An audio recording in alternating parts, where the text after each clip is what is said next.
तर बघा शेतकरी मित्रांनो, माणिकराव कोकाटे यांनी जे 1 रुपयाचा पीक विमा असणार आहे, तर त्या पीक विम्याचे पैसे हे भरपूरशा शेतकऱ्यांना आलेले नाही. परंतु ते पैसे कधी येणार, तर त्या संदर्भात माणिकराव कोकाटे कृषी मंत्री यांनी देखील स्पष्टपणे सांगितलेलं आहे. तर काय सांगितले बघा, महाराष्ट्रातील शेतकरी यांची कर्जमाफी होणार की नाही ते सुद्धा याच व्हिडिओमध्ये कव्हर करून घेणार आहे. कारण की लाडकी बहीण योजनेअंतर्गत जे माणिकराव कोकाटे असणार आहे कृषी मंत्री यांनी सुद्धा सांगितलं आहे की जे पीक विम्याचे पैसे आहे लाडकी बहीण योजनेमुळे तिरोतीर कृषी माणिकराव कोकाटे यांनी कबुली केली. 1 रुपया सुद्धा भिकारी घेत नाही, परंतु आम्ही पीक विमा सुद्धा शेतकऱ्यांना दिला, अशा प्रकारे देखील माणिकराव कोकाटे यांनी सांगितलं. आणि बघा, त्यानंतर शेतकऱ्यांचा पीक विमा मंजूर या दिवशी मिळणार अनुदानाचे पैसे शेतकऱ्यांना पीक विमा मंजूर खात्यात पैसे येण्यास सुरुवात होणार आहे. परंतु कोणत्या दिवशी सुरुवात येणार आहे ते देखील पीक विमा वाटप सुरू झालं आहे 100%. परंतु कोणत्या शेतकऱ्यांना पैसे येणार ते देखील याच व्हिडिओमध्ये कव्हर करून घेणार आहे. बघा, केंद्राच्या पीक विमा योजनेअंतर्गत मुदतवाढ दिली आहे, परंतु ज्या शेतकऱ्यांनी पीक विमा भरला होता आणि त्यांचे पैसे अजूनही नाही आले, तर माणिकराव कोकाटे कृषी मंत्री यांनी सांगितलं की लाडकी बहीण योजनेचा जे अपस्मार असणार आहे ते शेतकऱ्यांवर खूप मोठ्या प्रमाणात पडलेला आहे. कारण की बघा, जे पैसे लाडक्या बहिणी योजनेमध्ये जात आहेत त्याच्यापेक्षा शेतकऱ्यांना ते पैसे दिले असते तर कामाचं राहिलं असतं, अशा प्रकारे माणिकराव कोकाटे यांनी सांगितलेलं आहे. तर बघा, उच्च न्यायालयामध्ये त्यांनी देखील बैठक घेतली आणि कॅबिनेटच्या बैठकीमध्ये देखील माणिकराव कोकाटे शेतकऱ्यांसाठी अतिशय आनंदाचा निर्णय घेत आहे. परंतु त्यांनी स्पष्टपणे सांगितलेलं आहे की कधी हे पैसे मिळणार आहे. परंतु मित्रांनो, संपूर्ण माहिती जाणून घेण्याच्या आधी चॅनलवर पहिल्यांदा आला असेल तर चॅनलला सबस्क्राईब करून बेल नोटिफिकेशनला प्रेस करून ठेवणे गरजेचे असणार आहे. तरच तुमच्याकडे हर एक व्हिडिओची न्यू आणि महत्त्वपूर्ण नोटिफिकेशन येत राहील. मित्रांनो, तर चॅनलला नक्की सबस्क्राईब करून ठेवा. तर नमस्कार मित्रांनो, मी राज. तर बघा, आज आपण बघणार आहे की पीक विम्याचे पैसे कधी येणार आहे. तर माणिकराव कोकाटे यांनी स्पष्टपणे सांगितलेलं आहे की तुम्हाला पीक विम्याचे पैसे कधी मिळणार आहे. मित्रांनो, तर जाणून घ्या संपूर्ण माहिती. प्रस्ताव हा कॅबिनेटला सादर करू आणि त्यामध्ये धोरणात्मक जो निर्णय त्यांना मदत करता येईल शेतकऱ्यांना त्या संदर्भात विचार करण्यात. सर, नेहमी परिस्थिती होती की नुकसान शक्यतो उशीर होणार नाही यावेळेस. मागच्या वेळेस त्यांनी जाहीर केलं की नाही मला माहित नाही. आता आपण मदत देण्याचा निर्णय घेतलेला आहे, मदत देण्याची आपली भूमिका आहे. परंतु यावेळेस जी काही मदत द्यायची असेल ती थोडी असेल, जास्त असेल, कमी असेल, त्याची डिपेंड्स. परंतु ती मदत शेतकऱ्यांना वेळेवर कशी पोहोचेल यासाठी आमचा प्रयत्न राहणार. आता आपण नुकतंच जिल्हा रुग्णालयाची पाहणी केली, नेमकं काय आढळून आलेले आणि जिल्ह्यातील जे रुग्णवाहिका आहेत त्यांची अत्यंत बिकट अशी अवस्था झालेली आहे. आता जिल्ह्याच्या रुग्णवाहिकेसंदर्भात माहिती घेतली मी, कलेक्टर महोदयाशी पण चर्चा केलेली आहे. 108 नंबरच्या ज्या रुग्णवाहिका आहेत त्या गेल्या 20 वर्षापासून या ठिकाणी कार्यरत आहेत आणि त्यामुळे त्या नादुरुस्त आहेत, बऱ्याच बंद पडलेल्या आहेत. त्यामुळे नवीन रुग्णवाहिका घेण्यासंदर्भामध्ये माननीय आरोग्य मंत्री प्रकाश आंबेडकर साहेबांना मी या ठिकाणी विनंती केली आहे, त्यांच्याशी फोनवर बोललेलो आहे आणि त्यांनी पण प्रस्ताव या ठिकाणी लवकरात लवकर प्रस्ताव येऊन त्याचा प्रस्ताव तयार केला आहे. काही क्युरीज होत्या टेक्निकली, त्या क्युरीज पण दूर केल्या आहेत आणि लवकरात लवकर आपल्याला 104 नवीन ॲम्ब्युलन्स या ठिकाणी उपलब्ध होतील. नंबर 1. नंबर 2, आरएमओ साठी काही डॉक्टर्स या ठिकाणी उपलब्ध नाही आहेत. त्या संदर्भातही उद्या डेप्युटी चर्चा करणारे काही नर्सेस आणि डॉक्टर्स या ठिकाणी कशी उपलब्ध होतील त्या दृष्टिकोनातून आरोग्य विभाग आणि बाकीचे डायरेक्टर विभागाचे हात असेल तर डेप्युटी डायरेक्टर या दोघांकडनं तो प्रस्ताव लवकरात लवकर मंजूर कसा होईल त्या दृष्टीने मी लक्ष द्या.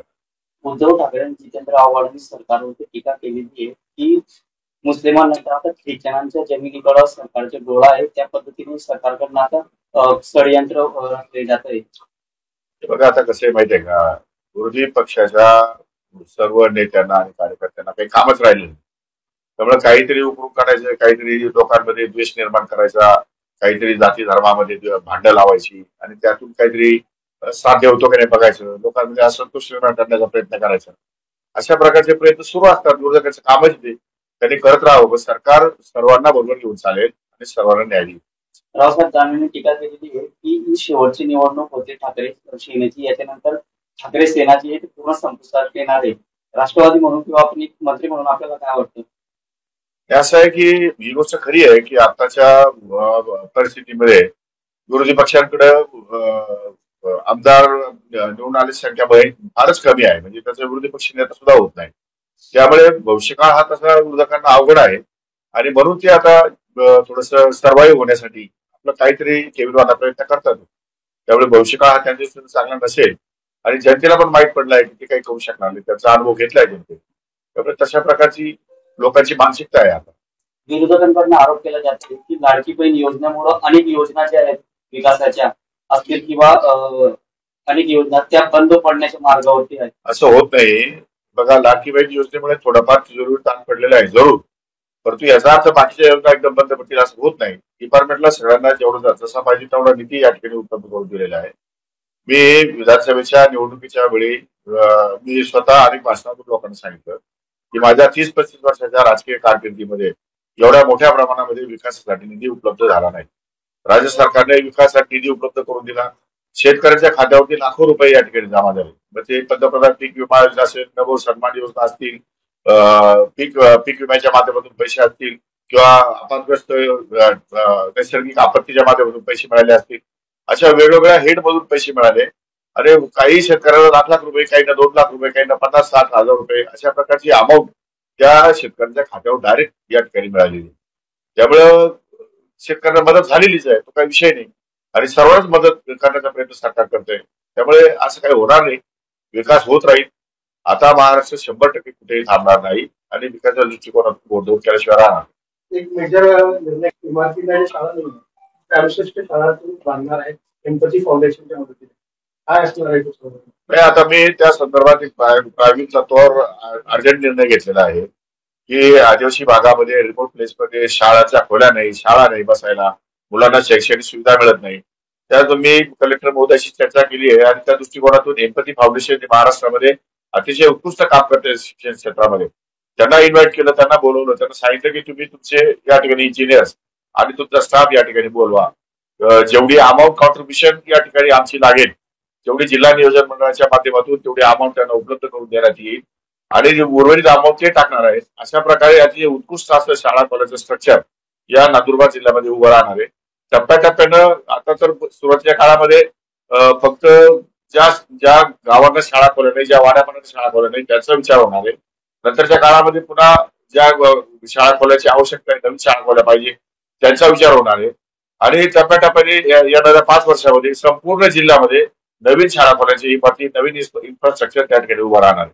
त्यासाठी आम्ही विशेष प्रयत्न करणार आहे. आणि यावेळी डीपीटीसी मध्ये मी सर्व जिल्ह्यातल्या लोकांना सांगू इच्छितो की अतिशय उत्कृष्ट असं नियोजन करून या जिल्ह्यातल्या सामान्य जनतेला त्यापासून या ठिकाणी लाभ कसा मिळेल असा विचार जिल्हा नियोजन मंडळाच्या माध्यमातून केला जाईल. डीपीडीसीचा निधी हा सर्व खात्यांना मिळतो, पोलीस खात्याला निधी दिला जात नाही. त्यामुळे सीसीटीव्हीचा प्रश्न ऐरणीवर आलेला आहे. अनेक दिवसापासून सगळे नेते शांतता समितीच्या बैठकीत मागण्या करतात, पण त्यावरती ठोस उपाययोजना होत नाही. त्या ठिकाणी आपल्याला काही भागासाठी आता सगळ्या जिल्ह्यामध्ये लगेच निधी उपलब्ध होणार नाही, थोड्या थोड्या प्रमाणात निधी उपलब्ध होईल. एसपी महोदयांनी आपल्याला जर प्रस्ताव दिला तर काही निधी आपल्याला उपलब्ध करता येईल यावर्षीच्या बजेटमध्ये. आपण करूया नंदुरबारसाठी ट्रायल बेस करून नंदुरबार शहरासाठी आपण जे काही कॅमेरे लावायचे ते कॅमेरे लावण्याची सिस्टीम त्यांनी प्रस्ताव दिला तर मी त्याचा गांभीर्याने या ठिकाणी विचार